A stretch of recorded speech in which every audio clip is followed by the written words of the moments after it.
Alors Adrien Courret, bonjour. Déjà, merci d'être avec nous à la Madi Keynote 2020. Vous êtes directeur général du groupe Massif et vous avez participé aujourd'hui à un débat qui était intitulé Human, mais donc qui était sur le changement, la transformation de l'entreprise. Vous avez parlé notamment de l'entreprise responsable. Qu'est-ce que c'est une entreprise responsable ? La Massif, elle a plus d'une centaine de partenaires qui sont très ancrés dans la société civile et qui souvent nous aident à détecter les évolutions de besoins, notamment les évolutions en matière de prévention. Sensibiliser à des risques de santé, à des risques de conduite, etc. On est toujours soucieux de la façon dont on va accompagner les personnes pour qu'elles se relèvent. Donc ce que vous dites en gros, c'est qu'il faut revoir la gouvernance de bon nombre d'entreprises. Est-ce que c'est concrètement possible ?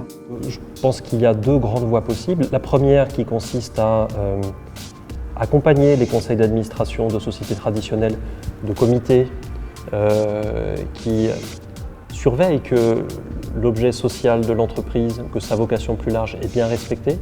Et puis il y a des sociétés à capitaux traditionnels qui fonctionnent avec des actionnariats de long terme. Est-ce qu'une entreprise a vraiment intérêt à être sincère ? Je crois qu'une entreprise aujourd'hui n'a plus trop le choix de la sincérité. On ne peut plus tromper le consommateur ou le citoyen.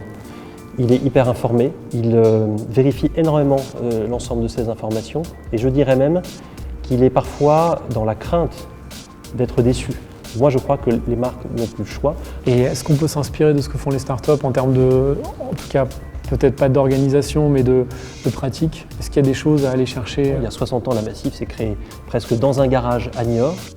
C'était des assurés qui n'étaient pas contents des solutions d'assurance qui étaient apportées par les grands groupes traditionnels, qui se sont réunis ensemble pour s'assurer entre eux. Ils sont partis finalement de l'écoute du besoin. Et très souvent, ce qu'on voit dans les méthodes des startups, il y a ce retour à l'écoute du besoin, de ce qui n'est pas satisfaisant dans ce qui est proposé en termes de services, en termes d'offres, en termes d'accessibilité. Et je trouve que les startups, de ce point de vue-là, sont un bon aiguillon parce qu'elles nous ramènent aussi un petit peu à ce qu'est à l'origine une mutuelle, c'est on se rassemble à quelques-uns, pas beaucoup, pour répondre à des besoins concrets et réels de la vie de tous les jours. Et est-ce que vous voyez que votre modèle en fait est regardé par d'autres entreprises qui vont justement aller s'inspirer de vos pratiques ? Est-ce que vous le voyez déjà concrètement ? Une mutuelle comme la Massif, depuis 60 ans, elle a contaminé le marché par ses pratiques. Il y a 60 ans, c'était en apportant des prix très bas. Les mutuelles comme la Massif ont tiré le marché dans le bon sens. Le changement, il vient toujours de l'humain.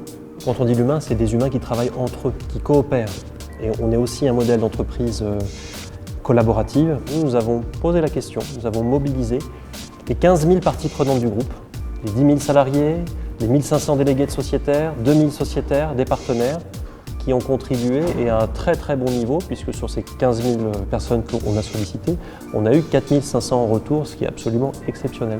C'est énorme, ouais. C'est énorme et ce mode de fonctionnement-là, je crois, est un mode de fonctionnement du futur. Je suis très optimiste de ce changement qui viendra de la société.